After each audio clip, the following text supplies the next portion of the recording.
বাংলাদেশের সর্বশেষ গুরুত্বপূর্ণ আপডেট সংবাদে আপনাকে স্বাগত। শুরুতেই সংবাদ শিরোনাম, পরে বিস্তারিত।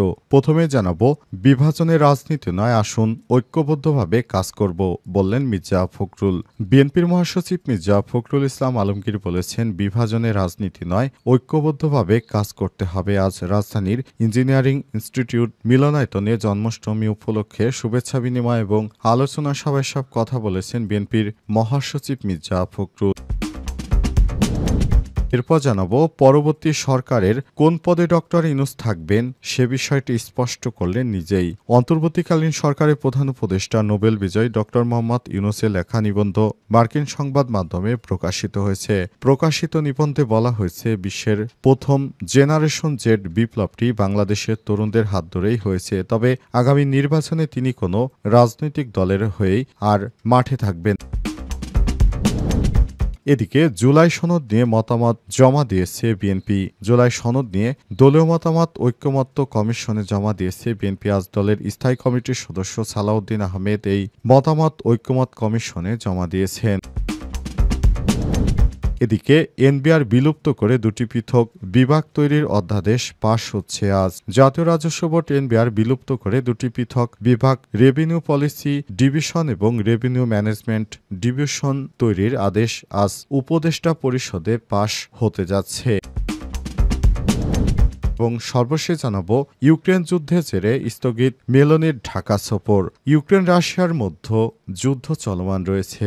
স্থগিত হয়ে গেল ইতালির প্রধানমন্ত্রী জর্জিয়া মেলোনির নির্ধারিত ঢাকা সফর। চলতি মাসের ৩০ আগস্ট ২ দিনের ঢাকায় আসার কথা ছিল তার। আজ পররাষ্ট্র মন্ত্রণালয়ের একাধিক জ্যেষ্ঠ কর্মকর্তা চ্যানেল 24-কে বিষয়টি নিশ্চিত করেছে। চলতি মাসে মেলোনি বাংলাদেশে আসতে চেয়েছিলেন। তিনি ইউক্রেন যুদ্ধের সমস্যা দেখে তিনি বাংলাদেশে আসবেন না বলে জানিয়েছেন।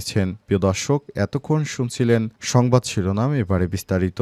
তবে তার আগে বন্ধুরা, অনুরোধ থাকবে সংবাদটিতে একটি লাইক দিন। এই চ্যানেলে আপনি নতুন হয়ে থাকলে আমাদের সংবাদটি দেখতে দেখতে চ্যানেলটি সাবস্ক্রাইব করে রাখুন। কমেন্ট করে বন্ধুরা আপনার মূল্যবান মতামত জানিয়ে দিন আপনি বিশ্বের কোন দেশ থেকে বা বাংলাদেশের কোন স্থান থেকে আমাদের সংবাদটি দেখছেন এবং শুনছেন। আর বন্ধুরা, এই সংবাদটি আপনার সোশ্যাল মিডিয়া ফেসবুকে শেয়ার করে বন্ধুদেরও দেখার সুযোগ করে দিন। কমেন্ট করে জানিয়ে দিন আপনি বাংলাদেশের কোন জায়গা থেকে বা বিশ্বের কোন দেশ থেকে আমাদের সঙ্গে কানেক্টেড রয়েছেন। এবারে বিস্তারিত। বিভাজনের রাজনীতি নয়, ঐক্যবদ্ধভাবে কাজ করতে হবে, বললেন মির্জা ফখরুল। বিএনপির মহাসচিব মির্জা ফখরুল ইসলাম আলমগীর বলেছেন, বিভাজনের রাজনীতি নয়, ঐক্যবদ্ধভাবে কাজ করতে হবে। আজ রাজধানীর ইঞ্জিনিয়ারিং ইনস্টিটিউশন মিলনায়তনে জন্মাষ্টমী উপলক্ষে শুভেচ্ছা বিনিময় এবং আলোচনা সভায় তিনি এসব কথা জানিয়েছেন। মির্জা ফখরুল ইসলাম আলমগীর বলেন, যে ধর্মের বাংলাদেশের লোকই হোক না কেন, সবাই একে অপরের বন্ধু। কিন্তু দুঃখজনক হলেও গত বছর আমাদের প্রজা মনে করেছে হাসিনা। তিনি আরো বলেন, শেখ হাসিনা নেতৃত্বে আওয়ামী লীগ দেশের সব গণতান্ত্রিক অবকাঠামো ধ্বংস করেছে। 88 লাখ কোটি টাকা বিদেশে পাচার করেছে। মুক্তিযুদ্ধ এবং 24কে মনে রাখতে হবে উল্লেখ করে মির্জা ফখরুল বলেন, 71কে ভুলিয়ে দেওয়ার কথা বলা হচ্ছে। এ বিষয়ে সবাইকে ঐক্যবদ্ধ হতে হবে। তিনি আরো বলেন, বাংলাদেশে এক ধরনের উগ্রবাদ মাথাচাড়া দিয়ে উঠেছে। সবাইকে সোচ্চার থাকতে হবে। বিএনপি সাম্প্রদায়িকতায় বিশ্বাস করে না উল্লেখ করে তিনি বলেন, রাজনৈতিক কারণে সাম্প্রদায়িক বিষয়কে হাতিয়ার হিসেবে ব্যবহার করা হচ্ছে। সুতরাং সবাইকে সজাগ ও সুন্দরভাবে দৃষ্টি রাখতে হবে, যাতে করে আগামীতে কোনো মৌলবাদী শক্তি মাথাচাড়া দিয়ে উঠতে না পারে বলেও মন্তব্য করেন বিএনপির মহাসচিব মির্জা ফখরুল ইসলাম আলমগীর। তিনি দেশবাসীর উদ্দেশ্য করে জানিয়েছেন, আপনারা একসঙ্গে মিলেমিশে থাকুন। আগামীতে একটি সুন্দর বাংলাদেশ আমরাই গড়ব এবং এই বাংলাদেশ হবে আগামীর সুন্দর বাংলাদেশ। এই বাংলাদেশ এমন একটি বাংলাদেশ গড়ব যে বাংলাদেশ আমাদের কাঙ্ক্ষিত ছিল। জুলাই সনদ নিয়ে মতামত জমা দিয়েছে বিএনপি।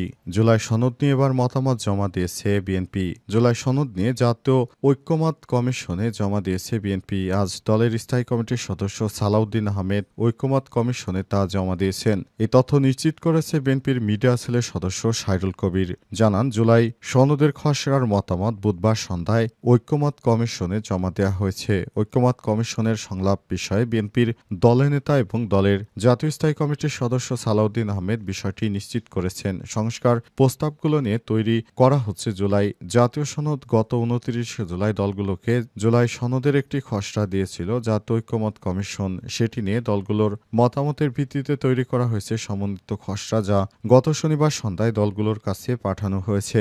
অন্তর্বর্তীকালীন সরকারের প্রধান উপদেষ্টা ক্ষমতায় আসার পর তিনি জুলাই সনদ ঘোষণা করেছেন। তবে এ বিষয়টি নিয়ে বিএনপির একটু কথাবার্তা বলার ছিল। তারা নিজেদের মধ্যে আলাপ আলোচনা করে তাদের কাছে যেসব বিষয়গুলো অসামঞ্জস্য মনে হয়েছে সেসব বিষয়গুলো বাদ দিয়ে নতুন করে তারা সুপারিশ করেছে। বিষয়গুলো যদি সরকার মেনে নেয় তাহলে জুলাই সনদ কিভাবে হবে পরবর্তীতে এবং তা আইনি ভিত্তিতে কিভাবে স্থান দেওয়া যায় সেসব বিষয় নিয়ে ইতিমধ্যেই কাজ শুরু করেছে অন্তর্বর্তীকালীন সরকারের নেতৃত্বাধীন প্যানেল। এই প্যানেলের মাধ্যমে আগামীতে জুলাই সনদকে একটি জাতীয় এবং ঐক্যমতের ভিত্তিতে রাষ্ট্রীয়ভাবে মর্যাদা দেওয়া হচ্ছে।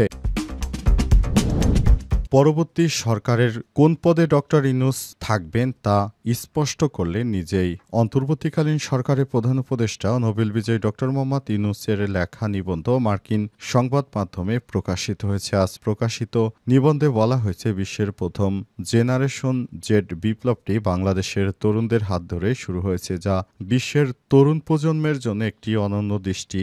ইউহা ভিত্তিক মার্কিন সংবাদ মাধ্যম ডেসেরেটেস নিউজের সেই নিবন্ধ বাংলাদেশের ঐতিহাসিক গণ অভ্যুত্থান, অন্তর্বর্তীকালীন সরকারের প্রধান উপদেষ্টা দায়িত্ব নেয়া, সংস্কার বিভিন্ন গুরুত্বপূর্ণ বিষয় বিস্তারিত তুলে ধরেন তিনি। ডক্টর ইউনূস লিখেছেন, গত বছরের অগস্টে বাংলাদেশের হাজার হাজার শিক্ষার্থী শান্তিপূর্ণ আন্দোলনের মাধ্যমে একনায়ক স্বৈরশাসককে দেশ ছেড়ে পালাতে বাধ্য করে। 2024 সালের 5 অগস্ট স্বৈরশাসক পালিয়ে যাওয়ার পর ছাত্রনেতারা তাকে পরবর্তী সরকারে দায়িত্ব দেন, কিন্তু অন্তর্বর্তীকালীন সরকারের প্রধান উপদেষ্টা সেই দায়িত্ব গ্রহণ করতে চায়নি। কিন্তু শিক্ষার্থীরা জানিয়েছে, আমাদের জীবন দিয়ে সর্বোচ্চ ত্যাগ স্বীকার করে আমরা যে নতুন বাংলাদেশ গড়ার স্বপ্ন দেখছি, আপনি অবশ্যই আমাদেরকে সহায়তা করুন। অবশেষে আমি শিক্ষার্থীদের এই দাবি মেনে নিতে বাধ্য হই, কারণ তারা সবাই আমার ছেলের বয়সী। এ কারণে তাদের সেই যৌক্তিক দাবি আমি ফেলতে পারিনি। কিন্তু অন্তর্বর্তীকালীন সরকারের দায়িত্ব গ্রহণ পর আমি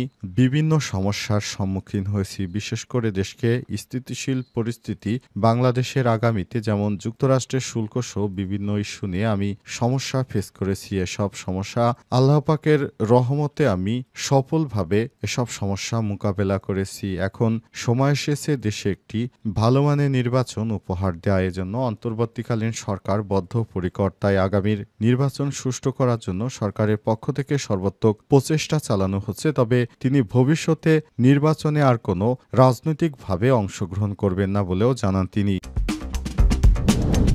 এনবিআর বিলুপ্ত করে দুটি পৃথক বিভাগ তৈরির অধ্যাদেশ পাশ হচ্ছে আজ।